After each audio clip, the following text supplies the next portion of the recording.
हुनरमंद कवि, दानी, दिग्गज सेनापति और कुशल प्रशासक, जिनकी कविताएं और दोहे दुनिया भर में आज भी मशहूर हैं। बादशाह अकबर के खास विश्वसनीय और उनके नवरत्नों में से एक मैं बात कर रहा हूं रहीम खाने खाना की।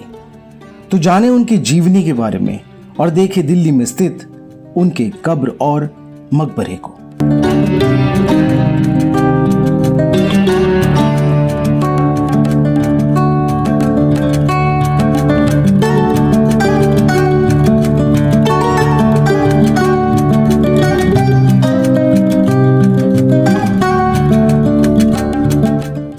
रहीम का पूरा नाम अब्दुल रहीम था। पिता का नाम बैरम खान और लाहौर में जन्मे रहीम आगे चल के अकबर के नवरत्नों में भी शामिल हुए। जहां एक और बीरबल और तानसेन जैसे दिग्गज थे, तो रहीम ने अपनी खास जगह बनाई दोहों और कविताओं के माध्यम से। कवि रहीम के दोहे और कविताएं आज की सदी में भी महत्व रखते हैं, दुनिया भर में पढ़े जाते हैं और उनसे हम सीख ले सकते हैं। जैसे ही मकबरे में आप प्रवेश करते हैं, प्रवेश द्वार के बिल्कुल साथ में ही बना हुआ ये गैलरी, और इस गैलरी में जो है रहीम के लिखे हुए बहुत सारे जो है दोहे और कविताएं जो है आप यहाँ पे पढ़ सकते हैं।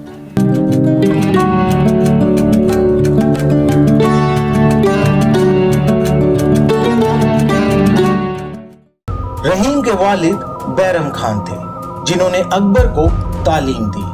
हुमायूं के इंतकाल के समय अकबर महज 13 साल के थे। वो बैरम खान ही थे जिन्होंने अकबर को तलवार चलाने से लेकर शासन चलाने तक हर वो बारीकी सिखाई। ये कहना मुनासिब होगा कि अकबर को अकबर बनाने में एक बहुत बड़ा योगदान रहीम के वालिद बैरम खान का था।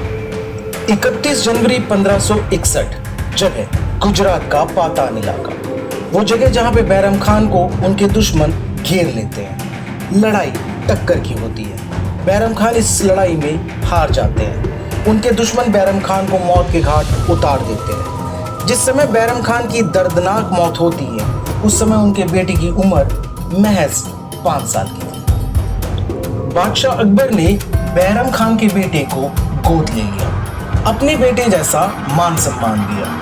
आगे चलकर यही बच्चा बना अकबर के नवरत्नों में से एक। तो इस तरीके से जिस बच्चे का नाम था अब्दुल रहीम, आगे चलकर कहलाया रहीम खाने खाना। अब्दुल रहीम खाने खानन। अब ये समझना बहुत जरूरी है कि खाने खानन की उपाधि बादशाह अकबर द्वारा दी गई। इसका मतलब है खानों में खान। रहीम संस्कृत और पारसी जैसे मुख्तलिफ भाषा के ज्ञानी थे। रहीम कवि होने के साथ कुशल प्रशासक और सेनापति थे। गुजरात, सिंध और दक्कन की कई लड़ाइयों में उन्होंने दुश्मन के सामने अपना लोहा मनवाया। रहीम ने इस मकबरे का निर्माण 1598 में किया, अपनी बीबी मां बानो बेगम के लिए। आगे चलकर 1627 में जब रहीम का भी इंतकाल हुआ, तो इसी मकबरे में, इसी जगह रहीम की भी कब्र बनाई गई।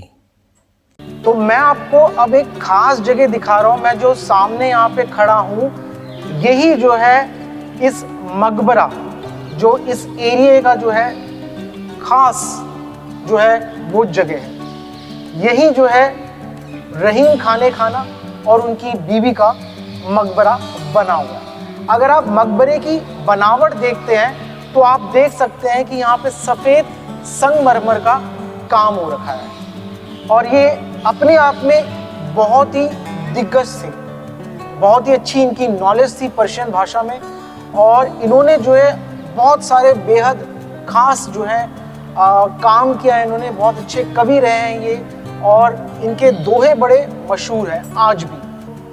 अकबर के नवरत्नों में से एक थे ये, जहाँ पे बीरबल, तानसेन थे, तो वहाँ पे ये भी थे नवरत्नों में से खास, जिन पे अकबर का पूरा भरोसा था। और यही वो जगह है जहाँ पे अब्दुल रहीम खाने खाने का मकबरा बना हुआ है, और साथ में उनकी बीबी का भी मकबरा यहीं पे बनाया हुआ है। और जो आप देखेंगे यहाँ पे जो पत्थर का उपयोग किया गया है, वो सफ़ेद संगमरमर का जो है उपयोग यहाँ पे किया गया है। एक बेहद खास बात मैं ये भी बताना चाहता हूँ कि अकबर के नवरत्न जो थे वो अकबर के चुने हुए हैं, वो 9 खास रत्न थे जो अपने आप में अपने काम में दिग्गज थे। और जहाँ पे एक और बीरबल तानसेन थे तो वहाँ पे अब्दुल रहीम खाने खाना भी थे, जिन्होंने बहुत ही ज़्यादा ख्याति प्राप्त की अपनी कविताएं और दोहे के माध्यम से। आज भले ही अब्दुल रहीम खाने खाना हमारे बीच में नहीं है, पर उनके लिखे गए कविताएं और दोहे दुनिया भर में लोग जानते हैं। ये मकबरा इसलिए भी खास है क्योंकि भारतीय इतिहास में ये पहला मकबरा है जो एक शौहर ने अपनी बीबी के लिए बनाया। तो आप कह सकते हैं कि भारतीय इतिहास के हिसाब से अब्दुल रहीम खाने खाना वो पहले शौहर थे जिन्होंने अपने बीबी के लिए इस मकबरे का निर्माण कराया। सबसे पहला मकबरा जो अपनी बीबी के लिए समर्पित एक शौहर के रूप में आप इसको समझ सकते हैं, इसको हम जान सकते हैं।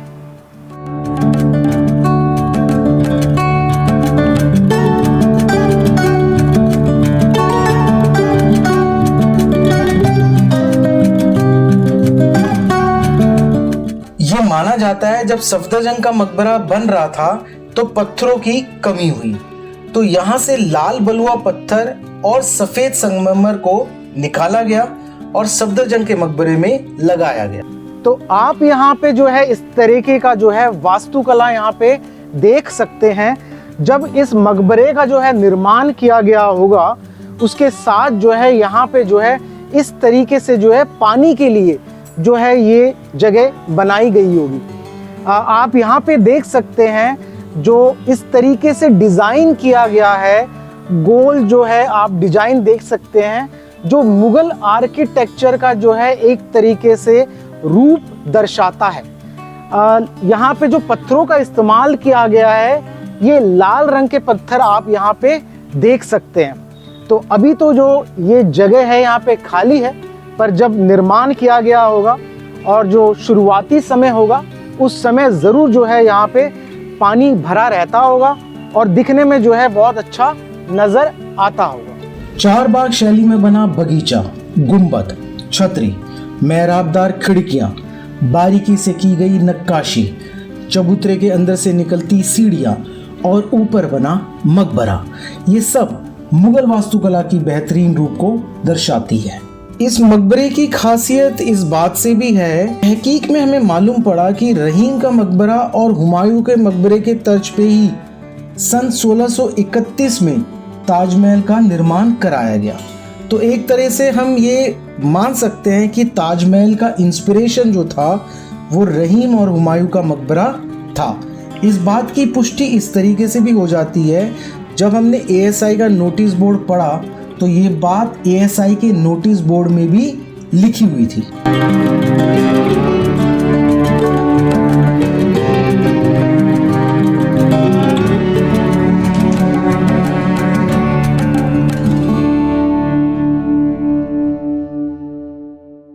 अब से सैकड़ों साल पहले जब इलेक्ट्रिसिटी नहीं हुआ करती थी तो किले और मकबरों के निर्माण में कुछ इस तरीके से जो है जगह छोड़ी जाती थी और यहाँ पे जो है दिए रखे जाते थे और उन दियों में जो है तेल का इस्तेमाल किया जाता था और उससे जो है रोशनी होती थी।